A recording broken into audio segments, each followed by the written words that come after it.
Во новото издание на Digi+, шефот на OpenAI изненади со признанието и ние не знаеме како точно функционира целата работа. Се затвора Google Pay апликацијата. Кина ја отвара првата болница со вештачка интелигенција во светот со 14 лекари и капацитет од 10.000 пациенти. Од нашите пријатели од Comics MK дознаваме кои се најактуелните наслови и гейминг уреди во Анхоч. Гледајте не до самиот крај.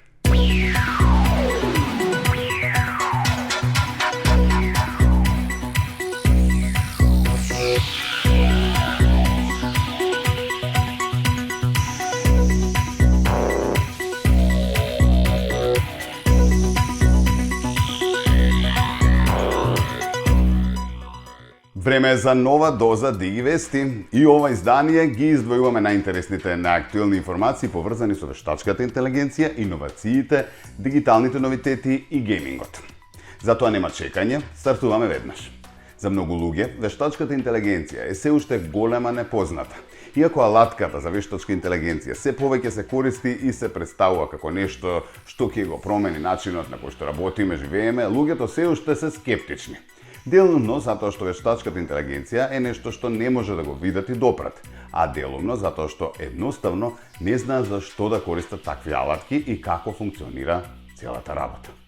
Сепак изгледа не се единствените во овој начин на размислување. Учествувајќи на AI for Good Global Summit во Женева, шефот на OpenAI Сем Алтман, истата компанија која започна целата лудост со вештачката интелигенција, откри неколку интересни факти за нивниот популарен четбот ChatGPT. На прашањето која е првата голема и добра работа што ја донесе вештачката интелигенција во светот, Алтман посочи на побрза и поефикасна работа. Сепак тој посочи дека главната негативна работа, што е резултат на употребата на вештачката интелигенција во светот, е пред се нарушената сајбер безбедност, но и додаде дека од друга страна, вештачката интелигенција ќе помогне и во зајакнување на сајбер безбедноста. Еден од главните проблеми што се појавува во развојот на вештачката интелигенција е изворот на податоци врз основа на кои се развиваат алатките на вештачка интелигенција.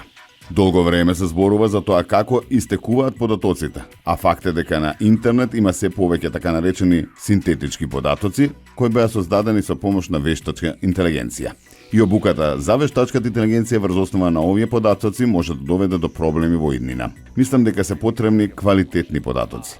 Има лоши податоци кои што се синтетички создадени, но има и лоши податоци што ги создаваат луѓето.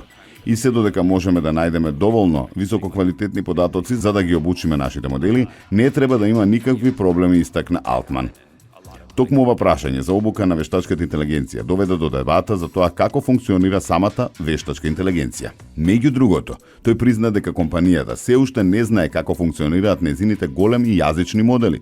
Имено, моментално можностите на AI моделот се ограничени на ниво на интерфејсот, што се користи за комуникација со корисниците. Но целта е да се создадат такви модели кои би можеле да ги научат луѓето за хемија, но не и како да направат хемиско оружје. Тоа е делот што вештачката интелигенција не го разбира, а луѓето, признава Алтман, не знаат како AI функционира за сцената или како да го решат тој проблем. Се уште не сме ја решиле интерпретабилноста, изјави Алтман, сугерирајќи дека компанијата допрва треба да открие како да следи како функционираат незините модели за вештачка интелигенција. По понатамошното тестирање, дали треба да издаваат нови или помокни модели, рече тој, овие системи генерално се сметаат за безбедни и робусни.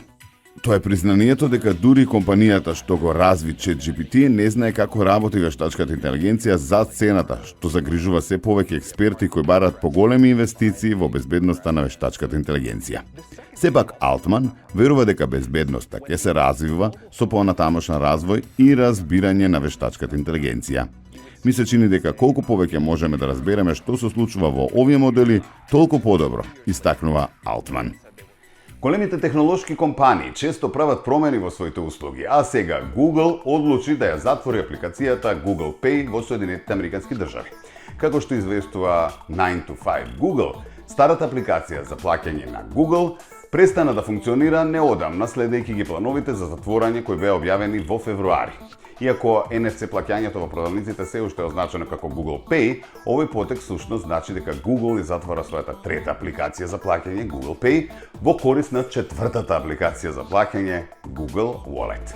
Патувањето на Google со NFC плаќањата започна уште во 2011 година со првата верзија на Google Wallet. Google тогаш беше пионир во технологијата, популаризирајќи ја иднината за плаќање со мобилен телефон. Сепак проектот на Google беше потиснат кога Apple Pay се појави во 2014 година. Во одговор на тоа, Google ја лансираше втората апликација за плаќање, Android Pay, во 2015 година. Оваа апликација беше ребрандирана како Google Pay во 2018 година. Иако изгледаше како Google Pay, тоа беше само продолжение на претходните апликации. Ситуацијата се промени во 2021, кога беше лансирана нова верзија на Google Pay. Оваа верзија беше целосно различна, базирана на апликација развиена за индиски пазар, а промените во дизајнот и функционалностите не се вклопија добро на американскиот пазар, што резултираше со многу проблеми за корисниците. Новата апликација како Google Pay е само продолжение на претходните апликации, а ситуацијата се промени во 2021 година кога беше лансирана новата верзија на Google Pay. Новата апликација Google Pay користеше телефонски број за идентификација наместо Google профил, што значеше дека корисниците мораа повторно да се пријават како да користат нова услуга. Ова доведе до затворање на корисната веб страница на Google Pay за pay-to-pay плаќања и создавање многу конфузна, бидејќи корисниците можеа да инсталираат две различни апликации во исто време, но со различни функции. По долги години, неуспешни одлуки и неуспешно лансирање на производи, Google конечно реши да го затвори Google Pay во корист на Google Wallet. Останува да видиме дали новата апликација ќе успее да ги задоволи потребите на корисниците.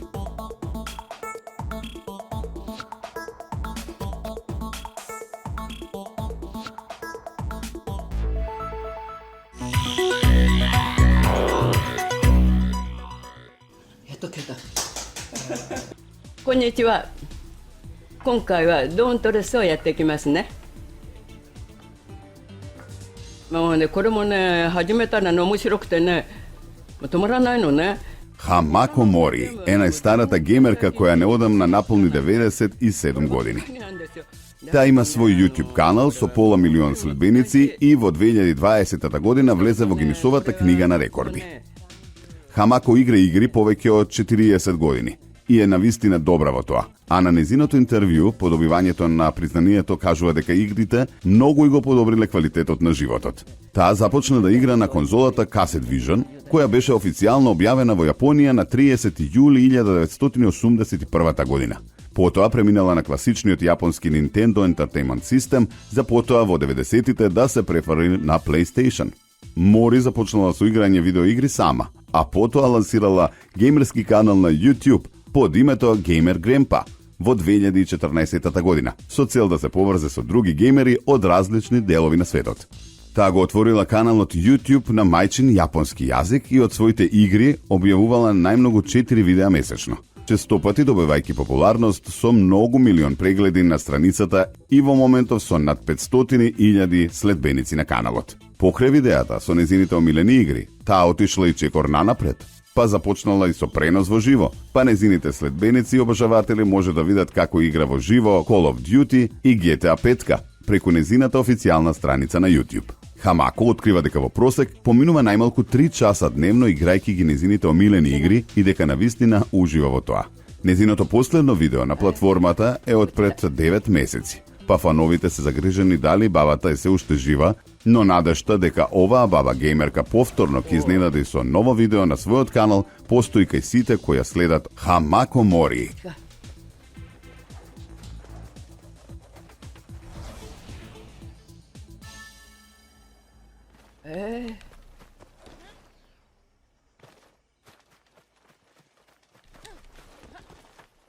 どっちかなあこうあっちだ Голема најава за неверојатна иновација пристигнува од Кина. Оваа недела од таму ја представија новата првата болница во светот со вештачка интелигенција која ќе направи револуција во конвенционалната здравствена заштита низ целиот свет и ќе спаси милиони животи. Болницата наречена Agent Hospital е виртуелна установа која има 14 лекари со вештачка интелигенција и 4 медицински сестри, објави Експрес. За неколку дена лекарите во виртуелната болница може да посетуваат до 10.000 пациенти. За споредба на лекарот му требаат најмалку 2 години за да ги достигне истите бројки. Концептот на болнички град со вештачка интелигенција, каде виртуелните пациенти се лекуваат со лекари со вештачка интелигенција, има огромно значење и за медицинските професионалци и за пошироката јавност. Болницата со вештачка интелигенција има за цел да обучи лекарски агенти преку симулирана средина за да може автономно да еволуира и да ја подобри својата способност за лекување на болести, објави Global Times со седиште во Пекинг, цитирајќи неодамнешни интервјуа со кинески истражувачи. Пред инаугурацијата, лекарите со вештачка интелигенција беа тестирани врз основа на прашањата од американскиот испит за медицинската лиценца и сите постигнаа неверојатна стапка на точност од 93,06%. Истражувачите од Универзитетот Цингуа неодамна ја создадоа агентската болница во овој виртуелен свет, каде што сите лекари, медицински сестри и пациенти се контролирани од интелигентни агенти, напојувани од големи јазични модели кои можат автономно да комуницираат. Целта беше да се трансформира начинот на кој пациентите се поврзуваат со лекарите, правејќи ја здравствената заштита подостапна и процедурите побрзи. Се очекува програмата за вештачка интелигенција најпрво да се пренесе на медицинските универзитети, за да помогне во обуката на лекарите од реалниот живот. Виртуелните лекари на крајот ќе им бидат достапни на пациентите во болниците низ Кина. Водачот на истражувачкиот тим на болницата Агент, Луи Јанг, рече дека овој иновативен метод им овозможува на вистинските лекари да лекуваат виртуелни пациенти и исто така им овозможува подобра обука на студентите во медицината. Со симулирање на различни пациенти со вештачка интелигенција, студентите можат самоуверено да предложат планови за лекување без да ризикуваат да им наштетат на вистинските пациенти, нагласи Лиу. Болничкиот град со AI може да симулира и предвидува различни медицински сценарија, како што се ширење, развој и контрола на разни болести во регионот, додаде тој. Лиу најави дека по 6 месеци развој, болничкиот град со вештачка интелигенција е близко до подготвеност за практична употреба со цел да биде оперативен во втората половина на 2024 година. Уште интересни содржини имаме за вас до самиот крај, но време малку да здивнеме со реклами, па се враќаме со куп изненадувања за сите.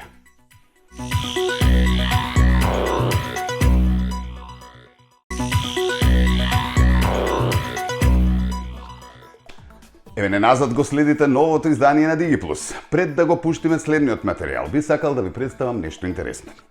Има еден прилично популарен бренд во светот, за кој што добро знаеме и кај нас и е за сите мали и практични работи што повеќето од нас ги користат секојдневно. Станува збор за Baseus. Ентузијастите за квалитетни додатоци веќе одамна го знаат, но допред скоро не може да го набават лесно и брзо како што може тоа да го направите сега. Baseus има една мала предност што се вика сооднос на квалитет и цена. На крај на денот, квалитетот не мора секогаш да ве чини многу и колку и да сте уверени дека е така. Може да се изненадите. Не заборавајте, убавините се во малите додатоци. А сега да стартуваме со скенирање попусти. И оваа емисија нашите соработници од Анхоч обезбедија супер попусти за нови производи. За да го добиете електричниот купон, едноставно со вашиот телефон скенирајте го QR кодот кој го гледате на екранот и проверете кои производи се на попуст оваа недела. Може да скенирате или за време на прилогот кој што следува, или на нашиот YouTube канал доколку не следите таму, но до среда. А додека вие скенирате од нашите пријатели Комикс.мк, дознаваме кои се најактуелните наслови и гейминг уреди во Анхоч. Еве што вели Давид.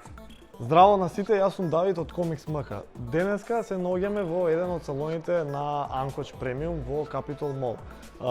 Тука сум да зборувам малку повеќе за геймингот, за сите професионални геймери, но и за сите што може би имаат аспирација да станат геймери, не знаат како или се прашуваат од кај да почнат.